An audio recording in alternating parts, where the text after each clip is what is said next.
Have you ever wondered what qualities endear a soul to God? Paramahansa Yogananda reveals that, to be truly loved by the divine, there are specific qualities we must cultivate in our lives. In this video, you will discover, through Yogananda'S inspired words, how a yogi achieves divine bliss.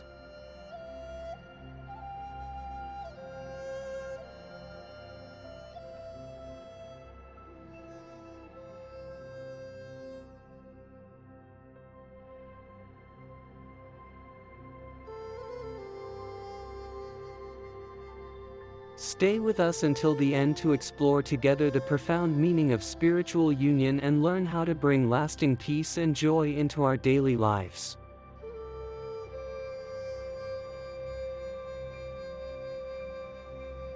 He who is free from hatred towards all creatures, is friendly and kind to all, free from egoism and possessiveness, balanced in suffering and joy, forgiving, ever contented, a regular practitioner of yoga who constantly seeks, through yoga, to know the self and unite with the spirit, endowed with firm determination, with mind and discernment surrendered to me, he is my devotee and dear to me.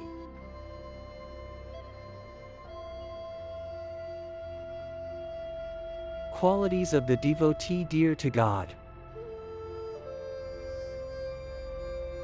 Excerpts from Paramahansa Yogananda's lectures. These multiple qualities, embodied in a true yogi, endear him to God. To please the Lord and attain him, the yogi is steadfast in the regular and intense practice of the science of divine union, Kriya Yoga. Through moderation and internalization of yoga, he dissolves his restless ego, with its sense of me and mine, in the perception of his true self. When, in ecstasy, he resolutely keeps his mind and discernment surrendered to the pure intuition of the Spirit, he is able, even in the human state, to perceive the omnipresence of the Lord. The yogi, who recognizes the same Spirit that pervades all creation, cannot harbor hatred for any creature.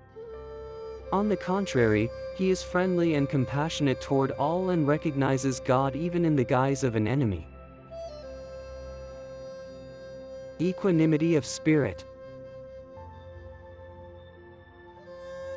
Equanimity of spirit is a state of profound and constant peace, a blessing that allows us to remain balanced in the face of life's ups and downs.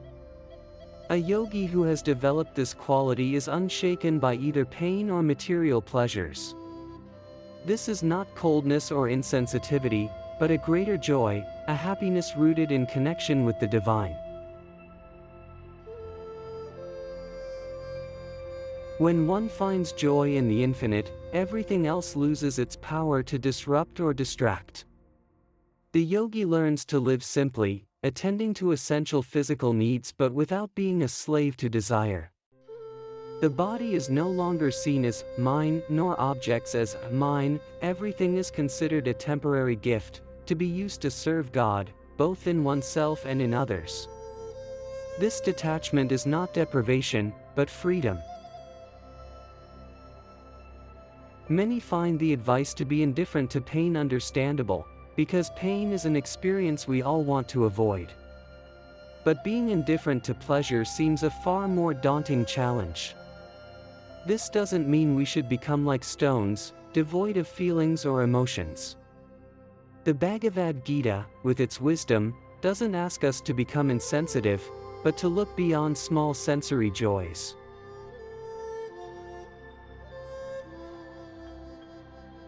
Imagine a millionaire.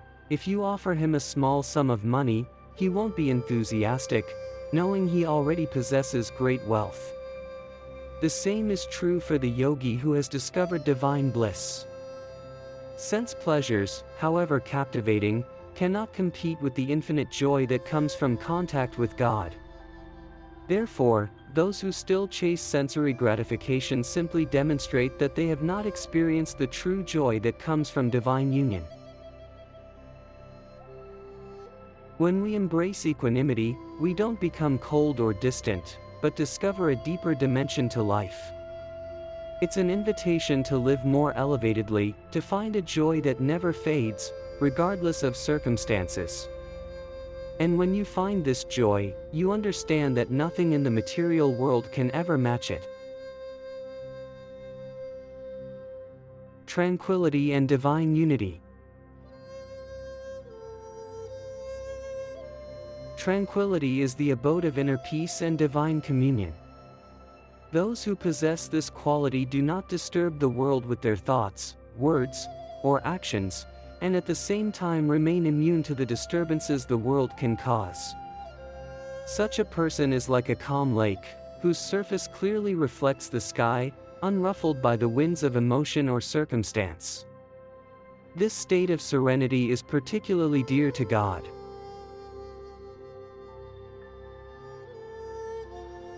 True tranquility comes from trusting in God. When you trust Him with a sincere heart, you discover that you have nothing to fear, nothing to be jealous of, nothing to truly worry about. In this state, you are able to see the divine in everyone you meet, recognizing that each being is a unique spark of the one Spirit. This understanding allows you to love unconditionally, to welcome every soul as part of God's great family.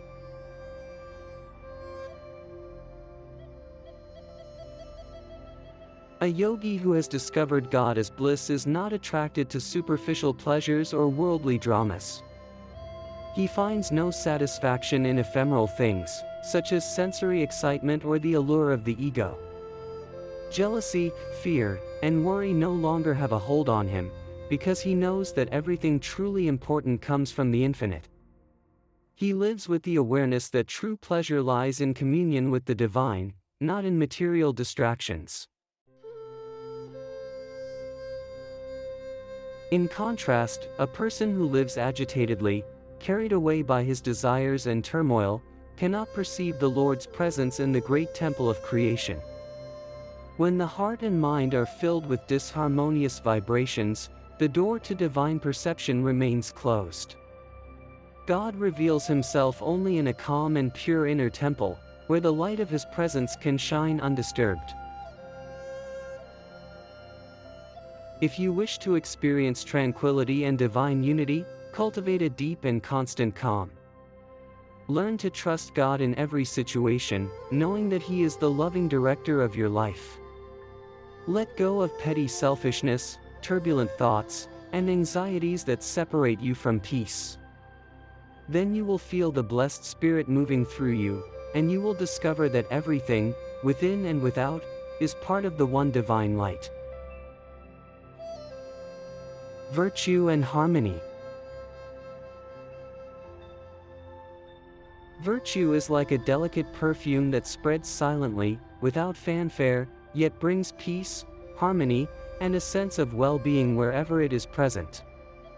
It is the hidden energy that stabilizes our lives, gives us strength in difficult times, and guides us toward good. Often, however, virtue goes unnoticed because it doesn't proclaim its presence.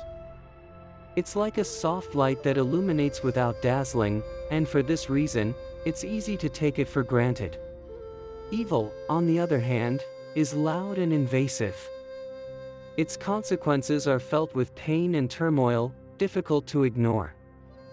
As Shakespeare said, the effects of evil often outlive the men who commit them, while good, in its humility, risks being forgotten.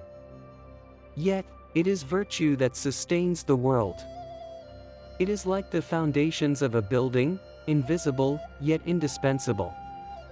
Without them, the entire structure would. Imagine a world where virtue reigns supreme, a world devoid of the negative qualities listed in the Bhagavad Gita: greed, hatred, fear, arrogance, and violence. It would be a world of perfect harmony, a reflection of the original divine plan. God, in His infinite love, created the universe with the intention that His incarnate children would live in peace, joy, and cooperation. The presence of evil is the result of human ignorance, of our distancing from divine awareness. However, we must remember that good, even if silent, is infinitely more powerful than evil. The light of a single candle can dispel the darkness of an entire room. Likewise, a virtuous act, however small, can transform the lives of both the one who does it and the one who receives it. Virtue creates harmony not only within ourselves, but also in our relationships and society. When we practice kindness, compassion, honesty, and humility, we help build a world closer to God's original intent.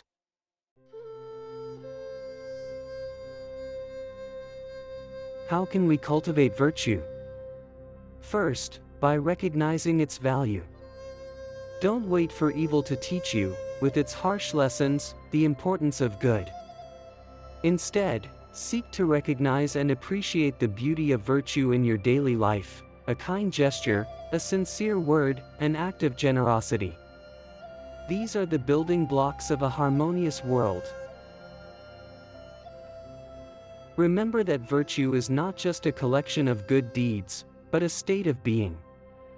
When your mind and heart are attuned to God, virtue will flow naturally from you, like the scent of a flower. Cultivate this divine connection through meditation, service to others, and a mindful life. In this way, you will become not only a reflection of divine light, but also an instrument for bringing harmony and love into the world. Freedom from desire. Freedom from desire is the gateway to supreme peace and true bliss. When we are enslaved by worldly desires, our happiness becomes unstable, dependent on ever-changing circumstances. But those who free themselves from this dependence discover a profound and abiding joy, untouched by external changes. One who lives free from expectations and anxieties related to worldly achievements is like a lotus floating on water. The world surrounds him, but does not contaminate him. He is pure in body and mind, ready to perform his duty without attachment. This doesn't mean he abandons his responsibilities, but rather that he fulfills them selflessly, without seeking personal reward. His purpose is to serve God in everything he does, seeing divinity in every soul and every action. A yogi who has achieved this freedom does not depend on sensory pleasures or material possessions for fulfillment. His happiness is not tied to possessions, but to the inner realization of supreme bliss, which is God Himself.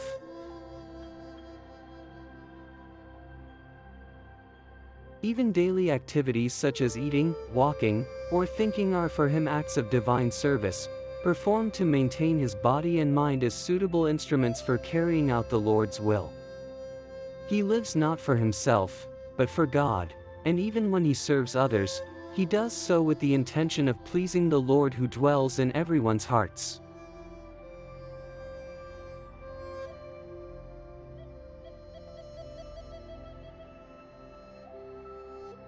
This state of freedom does not mean callous detachment or indifference to the suffering of others.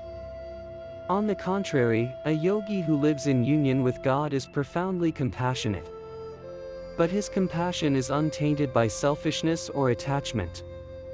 He acts with pure love, without expectations, knowing that everything is part of the divine plan. Being yudasin, as the scriptures describe it, means living above the vibrations of the sensory mind.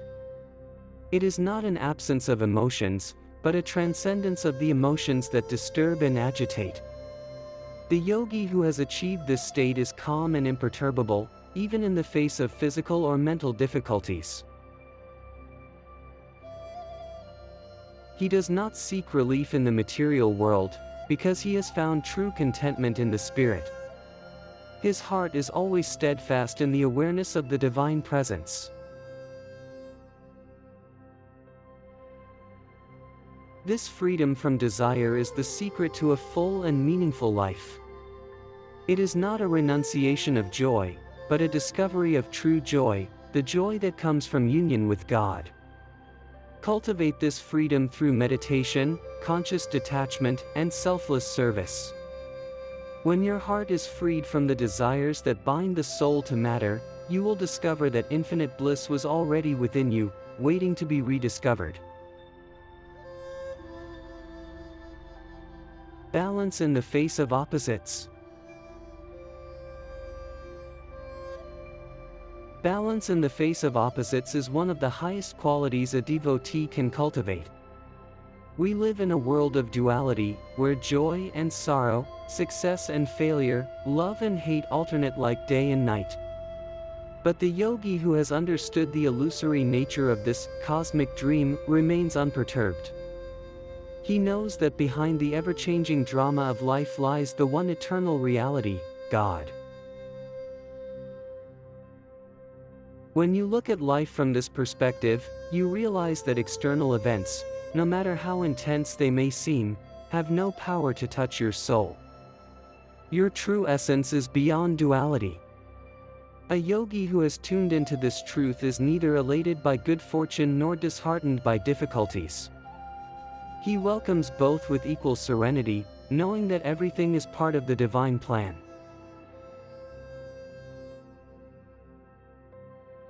This doesn't mean living without emotion or becoming numb, but rather achieving profound balance. It's like the trunk of a tree that remains stable while the branches sway in the wind. The yogi is deeply rooted in the awareness of the divine, and this allows him to face every situation with calm and clarity.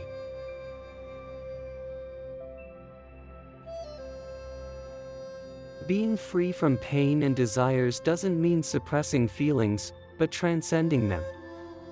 When you no longer identify with the pleasures and pains of the body or mind, you discover a deeper joy, a peace that nothing can disturb.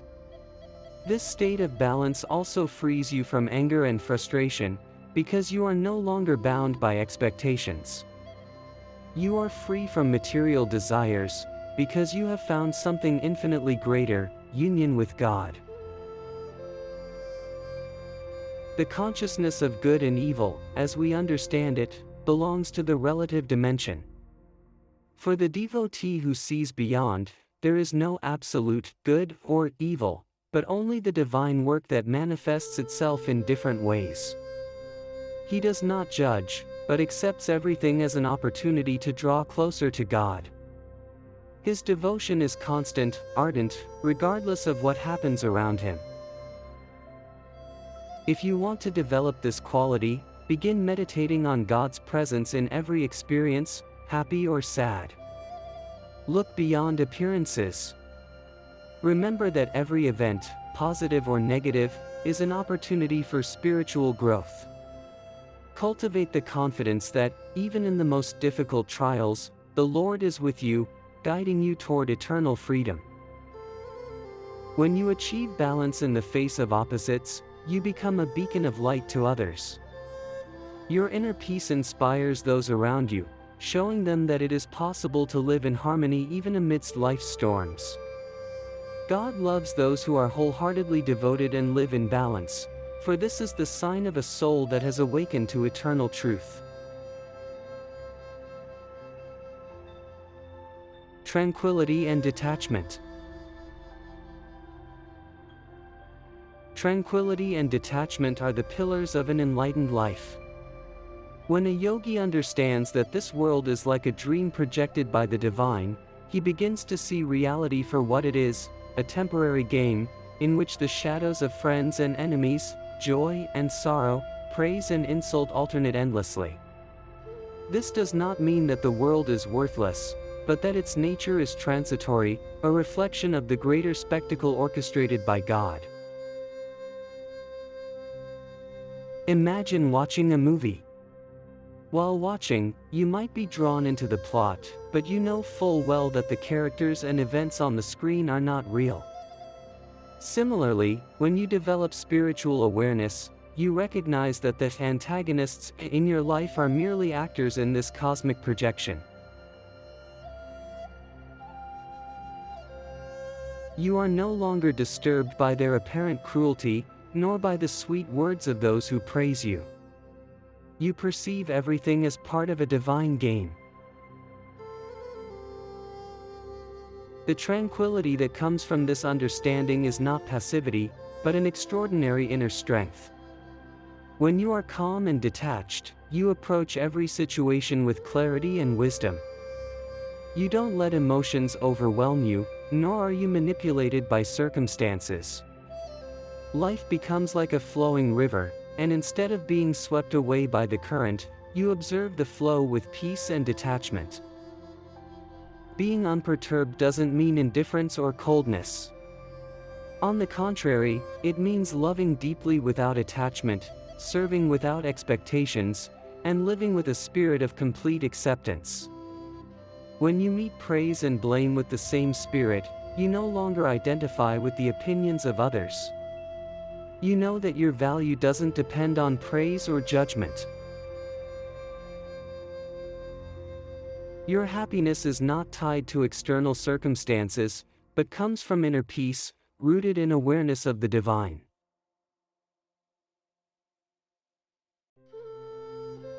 Passing through the experiences of heat and cold, pleasure and pain with equanimity means seeing beyond duality. These opposites are like waves on the surface of a calm sea. A yogi learns to live in the depths of that sea, where stillness reigns, regardless of the winds that disturb the surface. Detachment is not giving up relationships or obligations, but living free from the illusion of possession. It's not domesticity itself that binds the soul, but attachment to it. When you live with detachment, every relationship, every task, every experience becomes an offering to God. You are no longer a prisoner of desires or fears, but a channel through which divine love flows to others. A yogi who lives with tranquility and detachment not only finds inner peace, but becomes a beacon to the world. Their calm presence inspires others, demonstrating that it is possible to live in harmony in an often turbulent world. This state is dear to God, for it reflects the essence of true devotion, a heart free from attachment, filled with love and constantly turned toward the infinite. Divine bliss. Divine bliss is the supreme treasure, the most precious gift God offers to those who seek Him with a sincere heart. This bliss is not a fleeting emotion, nor a joy dependent on external circumstances. It is an eternal, all-pervading nectar that wells up from the depths of the soul and remains intact even in the face of life's storms. A yogi who lives in divine bliss is like a lotus blooming above muddy waters. Though immersed in the world, he is uncontaminated by its impurities. His tranquility is not merely an external calm, but a profound peace that is reflected in his speech, thoughts, and actions. This tranquility is the mark of a soul that has found its center in the infinite. To achieve this state, one must wisely choose which qualities to cultivate in one's life. Evil dreams represent degrading qualities: anger, jealousy, greed, fear, selfishness. These states of being bind us to suffering and keep us trapped in illusion. In contrast, wholesome dreams are made up of divine virtues: love, compassion, generosity, forgiveness, faith. Cultivating these qualities means consciously choosing to live in the light, rather than in the shadows. When you abandon negative tendencies and dedicate yourself to developing divine qualities, you accumulate what we might call spiritual credits.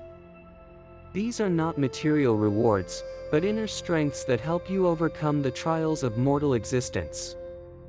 Every difficulty you face with faith, every temptation you overcome with spiritual strength, brings you closer to final freedom. This freedom is liberation from the cycle of birth and death, the return to your true nature in unity with God. Savoring divine bliss doesn't mean escaping responsibilities or ignoring the world. It means living in the world with the awareness that everything is an expression of the divine.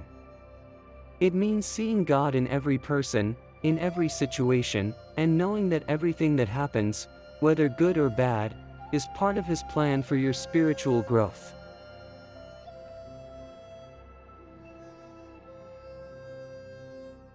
Divine bliss cannot be bought, nor can it be imposed from without.